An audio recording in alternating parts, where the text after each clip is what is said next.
മനുഷ്യജീവിതമെന്നത് അനിശ്ചിതത്വങ്ങളും ഭയവും ചിന്താകുലങ്ങളും ആശയക്കുഴപ്പങ്ങളുമൊക്കെ നിറഞ്ഞ ഒരു യാത്രയാണ്. എന്നാൽ ക്രിസ്തീയ വിശ്വാസത്തിന് അടിസ്ഥാനം ഇതാണ്: നാം ഒരിക്കലും ഒറ്റയ്ക്കല്ല. ഉയർത്തുന്നൊരു കർത്താവ് എല്ലായ്പ്പോഴും നമ്മോട് കൂടെയുണ്ട്. അവൻ നമ്മുടെ കൂടെ സഞ്ചരിക്കുന്നു. ക്രിസ്തു നമ്മുടെ സഹയാത്രികനാണ്. നമ്മുടെ ജീവിതത്തിൻ്റെ എല്ലാ അവസ്ഥകളിലും പ്രശ്നങ്ങളിലും പ്രയാസങ്ങളിലുമെല്ലാം അവൻ നമുക്ക് വഴി കാണിക്കുകയും തന്നെ നമുക്ക് വെളിപ്പെടുത്തി തരികയും ചെയ്യുന്നു. ഇന്നത്തെ ചിന്തയ്ക്കായി നൽകപ്പെട്ടിരിക്കുന്ന ചിന്താവിഷയം ഉയർത്തുന്നൊരു കർത്താവ് സഹയാത്രികൻ എന്നുള്ളതാണ്. നൽകപ്പെട്ട പാഠഭാഗങ്ങളെ ആസ്പദമാക്കി ഈ വിഷയം നമുക്ക് ചിന്തിക്കാം. ഒന്നാമത്തെ ചിന്ത: ജീവിതയാത്രയിൽ ലഭ്യമായ ദൈവസാന്നിധ്യത്തെ തിരിച്ചറിയുക. ജീവിതയാത്രയിൽ ലഭ്യമായ ദൈവസാന്നിധ്യത്തെ തിരിച്ചറിയുക. പുറപ്പാട് പുസ്തകം 33-ാം അധ്യായം 12 മുതൽ 16 വരെയുള്ള വാക്യങ്ങളിൽ മോശെ വളരെ ധൈര്യപൂർവ്വം ഒരാവശ്യമായി ദൈവമുമ്പാകെ നിൽക്കുന്നതായി നാം വായിക്കുന്നു. 15-ാം വാക്യത്തിൽ മോശെ ഇപ്രകാരം പറയുന്നു: തിരു സാന്നിധ്യം എന്നോടുകൂടെ പോരുന്നില്ല എങ്കിൽ ഞങ്ങളെ ഇവിടെ നിന്ന് പുറപ്പെടുവിക്കരുതേ. ഇസ്രായേൽ ജനം മിസ്രിൽ നിന്ന് പുറപ്പെട്ടതിൻ്റെ 3-ാം മാസം അവർ സീനായി മരുഭൂമിയിൽ എത്തിച്ചേരുകയും സീനായി പർവ്വതത്തിന് മുൻവശത്തായി തങ്ങളുടെ കൂടാരങ്ങൾ അടിക്കുകയും ചെയ്തു. സീനായി പർവ്വതം ദൈവത്തിൻ്റെ പർവ്വതം എന്നാണ് അറിയപ്പെടുന്നത്. മോശെ സീനായി മലമുകളിൽ കയറി ചെല്ലുകയും ദൈവം മോശയ്ക്ക് അരുളപ്പാടുകളും കൽപ്പനകളും അവർ ദൈനംദിന ജീവിതത്തിൽ അനുവർത്തിക്കേണ്ട മറ്റു കാര്യങ്ങളും നൽകി കൊടുക്കുന്നു. തുടർന്ന് ദൈവത്തിന് ജനത്തിൻ്റെ മധ്യ വസിക്കുവാനായി ഒരു സമാഗമന കൂടാരമുണ്ടാക്കുവാൻ ദൈവം മോശയോട് ആവശ്യപ്പെടുന്നു. ഇതിനായി ജനങ്ങളിൽ നിന്ന് സ്വമേധാദാനങ്ങൾ സ്വീകരിക്കുന്നു. സമാഗമന കൂടാരത്തിൽ പൗരോഹിത്യ ശുശ്രൂഷ ചെയ്യുവാൻ മോശയുടെ സഹോദരനായ അഹരോനെ നിയോഗിക്കുന്നു. കൂടാതെ ദൈവത്തിൻ്റെ വിരൽ കൊണ്ടെഴുതിയ കൽപ്പലകളായ 2 സാക്ഷ്യ പലകകളും അവന് നൽകുന്നു. മോശെ ഏകദേശം 40 പകലും 40 രാവും സീനായ് പർവ്വതത്തിൽ ദൈവത്തോടു കൂടെ ചിലവഴിച്ചു. ഈ സമയത്ത് മോശയുടെ അഭാവത്തിൽ അഹരോന്റെ നേതൃത്വത്തിൽ ജനം സ്വർണ്ണ കാളക്കുട്ടിയെ ഉണ്ടാക്കുകയും അതിനെ ദൈവമായി ആരാധിക്കുകയും ചെയ്തു. ഇതിൽ കോപകനായ മോശെ തൻ്റെ കയ്യിലുണ്ടായിരുന്ന ദൈവം നൽകിയതായ സാക്ഷ്യ പലകകൾ എറിഞ്ഞുടയ്ക്കുകയും അങ്ങനെ ജനത്തിൽ 3000-ഓളം പേർ കൊല്ലപ്പെടാനും കാരണമാകുന്നു. തുടർന്ന് മോശെ സമാഗമന കൂടാരം പാളയത്തിൻ്റെ നടുവിൽ നിന്നും എടുത്ത് ദൂരത്ത് അടിക്കുന്നു. അവിടെ ദൈവം മോശയോട് ഒരു സ്നേഹിതനോട് എന്ന പോലെ സംസാരിക്കുന്നു. ഈ സമയത്താണ് മോശെ ധൈര്യത്തോടെ തൻ്റെ ആവശ്യം ദൈവമുമ്പാകെ അറിയിക്കുന്നത്. ദൈവസാന്നിധ്യം കൂടിയില്ലെങ്കിൽ തങ്ങളെ ഇവിടെ നിന്ന് പുറപ്പെടുവിക്കരുതേ എന്ന് ദൈവത്തോട് മോശെ അപേക്ഷിക്കുന്നു. ദൈവസാന്നിധ്യം കൂടിയില്ലെങ്കിൽ അവരുടെ യാത്ര വ്യർത്ഥവും അർത്ഥശൂന്യവുമാണ് എന്ന് മോശെ തിരിച്ചറിഞ്ഞു. ദൈവം കൂടിയില്ലാത്ത വാഗ്ദത്തദേശം അർത്ഥശൂന്യമാണ്. ദൈവത്തെ കൂടാതെയുള്ള വിജയങ്ങൾ വാസ്തവത്തിൽ പരാജയങ്ങളാണ്. ദൈവസാന്നിധ്യമാണ് ദൈവജനത്തെ മറ്റുള്ളവരിൽ നിന്നും വ്യത്യസ്തരാക്കുന്നത്. തൻ്റെ ഉയർത്തുന്നതിന് ശേഷം യേശു തന്റെ ശിഷ്യന്മാരോട് പറഞ്ഞു: ഞാൻ എല്ലാ നാളും നിങ്ങളോട് കൂടെയുണ്ട്. നമ്മുടെ ജീവിതയാത്രയിൽ സഹയാത്രികനായി യേശു കൂടെയുണ്ട് എന്ന് ഉറപ്പാക്കുവാൻ നമുക്ക് കഴിയണം. രണ്ടാമത്തെ ചിന്ത: പ്രതികൂലങ്ങളിൽ ലഭ്യമായ യേശുവിൻ്റെ സാന്നിധ്യം തിരിച്ചറിയുക.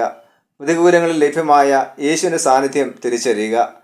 അപ്പോസ്തല പ്രവൃത്തികളുടെ പുസ്തകം 18-ാം അധ്യായം 1 മുതൽ 11 വരെയുള്ള വാക്യങ്ങളിൽ അപ്പോസ്തലനായ പൗലോസ് കൊരിന്തിൽ എത്തിച്ചേരുന്നു. അവിടെ ദൈവവചന ഘോഷത്തിൽ അദ്ദേഹം വ്യാപൃതനാകുന്നു. കൂടാരപ്പണിക്കാരനായ അക്കിലാവിനെയും ഭാര്യ പ്രിസ്കില്ലയെയും പൗലോസ് അവിടെ കണ്ടുമുട്ടുകയും അവരോടുകൂടെ പാർത്ത് കൂടാരപ്പണി എന്ന തൊഴിൽ ഏർപ്പെടുകയും ചെയ്യുന്നു. ശബത്ത് ദിനങ്ങളിൽ സിനഗോഗുകൾ കടന്നു ചെന്ന യഹൂദന്മാരോടും യവനന്മാരോടും സംവദിച്ച് യേശു തന്നെ ക്രിസ്തു എന്ന് സാക്ഷീകരിച്ചു. എന്നാൽ അവിടെ ഉണ്ടായിരുന്ന യഹൂദന്മാരുടെ എതിർപ്പ് രൂക്ഷമായപ്പോൾ അവൻ തൻ്റെ വസ്ത്രം കുടഞ്ഞുകൊണ്ട് പോകുന്നു. പിന്നീട് പൗലോസ് തീത്തോസ് യൂസ്തോസ് എന്ന ഒരു ഭക്തൻ്റെ സിനഗോഗിന് സമീപമുള്ള ഒരു വീട്ടിൽ എത്തിച്ചേരുന്നു. അവിടെ പള്ളിപ്രമാണിയായിരുന്ന ക്രിസ്പസ് തൻ്റെ കുടുംബത്തോടു കൂടെ കർത്താവിൽ വിശ്വസിച്ചു. കൂടാതെ പൗലോസിന്റെ വചനം കേട്ട മറ്റനേകരും ക്രിസ്തുവിൽ വിശ്വസിച്ച് സ്നാനമേറ്റു. രാത്രി ദർശനത്തിൽ കർത്താവ് പൗലോസിനെ ധൈര്യപ്പെടുത്തുന്നു. അങ്ങനെ 1.5 വർഷത്തോളം കൊരിന്തിൽ പാർത്തുകൊണ്ട് പൗലോസ് ദൈവവചനം പ്രഘോഷിക്കുന്നു. തൻ്റെ ശുശ്രൂഷയ്ക്കിടയിൽ ധാരാളം എതിർപ്പുകളും ഭയവും നിരാശയും പൗലോസ് അനുഭവിക്കുന്നു. ഈ സമയങ്ങളിലെല്ലാം പൗലോസിനെ ധൈര്യപ്പെടുത്തിയത് ഭയപ്പെടേണ്ട, ഞാൻ നിന്നോട് കൂടെയുണ്ട് എന്ന കർത്താവിൻ്റെ വാക്കുകളായിരുന്നു. ഇവിടെ ഉയർത്തുന്നതിൻ്റെ കർത്താവാണ് സുവിശേഷ ദൗത്യത്തിൽ പൗലോസിനെ ശക്തിപ്പെടുത്തിയത്. ഇതിനർത്ഥം ക്രിസ്തു സാന്നിധ്യം പ്രതികൂലങ്ങളെ മുഴുവനായി ഇല്ലാതാക്കുമെന്നല്ല, പ്രതികൂലങ്ങളെ തരണം ചെയ്യാനുള്ള ധൈര്യവും ശക്തിയും കർത്താവ് നൽകി തരുന്നു. ദൈവം കൂടെയുണ്ടെന്ന ബോധ്യം പൗലോസിനെ ധൈര്യപ്പെടുത്തി. നമ്മുടെ ജീവിതത്തിലെ പ്രതികൂല അവസ്ഥകളിൽ ക്രിസ്തു നമ്മോട് കൂടെയുണ്ട് എന്ന് ഉറച്ച് വിശ്വസിക്കുവാൻ നമുക്ക് ഇടയാകണം. മൂന്നാമത്തെ ചിന്ത, ആരാധനയിൽ വെളിപ്പെടുന്ന യേശുവിനെ തിരിച്ചറിയുക. ആരാധനയിൽ വെളിപ്പെടുന്ന യേശുവിനെ തിരിച്ചറിയുക. ലൂക്കോസ് 24 അധ്യായം 13 മുതൽ 23 വരെയുള്ള വാക്യങ്ങളിൽ ക്രിസ്തുവിൻ്റെ ക്രൂശുമരണത്തിനും ഉയർത്തുനിൽപ്പിനും ശേഷം യേശുവിൽ നിന്നും 7 നാഴിക ദൂരമുള്ള എമ്മൂസ് എന്ന ഗ്രാമത്തിലേക്ക് പാലായനം ചെയ്യുന്ന യേശുവിൻ്റെ 2 അനുയായികളെ നാം കാണുന്നു. അവരുടെ യാത്ര നിരാശയുടെ ആധിക്യത്തിലായിരുന്നു. അവരുടെ മനസ്സിൽ പ്രത്യാശയ്ക്കുള്ള എല്ലാ സാധ്യതകളും മങ്ങിപ്പോയിരുന്നു. കാരണം കഴിഞ്ഞ 3.5 വർഷക്കാലം യേശുവിൽ നിന്ന് ചിലതെല്ലാം അവർ പ്രതീക്ഷിച്ചു. എന്നാൽ അപ്രതീക്ഷിതമായിട്ടുള്ള യേശുവിൻ്റെ ക്രൂശീകരണവും മരണവും അവരെ ശാരീരികമായും മാനസികമായും തളർത്തി. യഹൂദന്മാരാൽ തങ്ങളും പിടിക്കപ്പെടുമോ എന്ന് വെച്ച് അവർ ചിതറിയോടുകയും ഒളിച്ച് പാർക്കുകയും ചെയ്തു. എമ്മൂസിലേക്ക് യാത്ര ചെയ്ത 2 അനുയായികൾ തങ്ങളുടെ യാത്രയിൽ സംഭവിച്ച കാര്യങ്ങളെക്കുറിച്ച് പരസ്പരം സംസാരിച്ച് ദുഃഖിച്ചും നിരാശപ്പെട്ടുമാണ് അവർ യാത്ര ചെയ്തത്. എന്നാൽ അവരുടെ യാത്രയിൽ ഉയർത്തുന്നതിൻ്റെ കർത്താവ് അവരോടൊപ്പം ചേരുന്നു. പക്ഷെ അവർക്ക് യേശുവിനെ തിരിച്ചറിയുവാൻ കഴിഞ്ഞില്ല. യേശു അവരുടെ പ്രശ്നങ്ങളും പ്രയാസങ്ങളും ശ്രദ്ധയോടെ കേൾക്കുകയും മനസ്സിലാക്കുകയും ചെയ്തു. അവരുടെ സംശയങ്ങൾ ദൈവവചനത്തെ ആസ്പദമാക്കി യേശു ദൂരീകരിച്ചു. യേശു മരിക്കുകയും ഉയർത്തു നിൽക്കുകയും ചെയ്യേണ്ടത് ദൈവവചന നിവൃത്തിയാണ് എന്നവർക്ക് വിവരിച്ചു കൊടുത്തു. തുടർന്ന് എമ്മൂസിൽ വെച്ച് അപ്പം നുറുക്കിക്കൊണ്ട് യേശു തന്നെ അവർക്ക് മുമ്പിൽ വെളിപ്പെടുത്തുന്നു. അപ്പോഴാണ് തങ്ങൾക്ക് ലഭിച്ച യേശുവിൻ്റെ സ്ഥാനത്തെക്കുറിച്ച് അവർ മനസ്സിലാക്കിയത്. പിന്നീട് യേശു അവർക്ക് അപ്രത്യക്ഷമാകുന്നു. യേശുവിനെ തിരിച്ചറിയാൻ കഴിയാത്ത സന്ദർഭങ്ങൾ പോലും യേശു നമ്മുടെ കൂടെയുണ്ട്.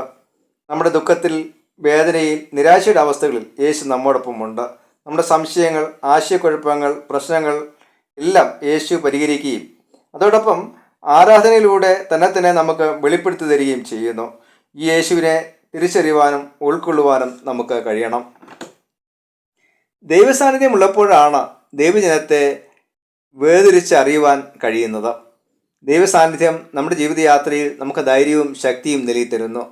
നമ്മുടെ ജീവിതത്തിൻ്റെ അനിശ്ചിതത്വങ്ങളിൽ നമ്മുടെ കൂടെ യാത്ര ചെയ്യുന്ന, നമ്മുടെ ഭയത്തിൽ നമ്മെ ശക്തീകരിക്കുന്ന ദൈവസാന്നിധ്യത്തെ തിരിച്ചറിയുവാൻ നമുക്ക് കഴിയണം. കർത്താവിൻ്റെ ഉയർത്തുനിൽപ്പ് എന്നത് ഒരു ആത്മീയ സത്യവും സംഭവ ചരിത്രവും മാത്രമല്ല, ജീവിതത്തിൽ ദിനംതോറും നാം അനുഭവിച്ചറിയേണ്ട ഒരു യാഥാർത്ഥ്യമാണ്.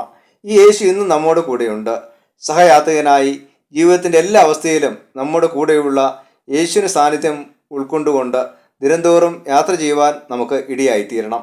അതിന് ദൈവം നമ്മെ സഹായിക്കുമാറാകട്ടെ. ആമേൻ.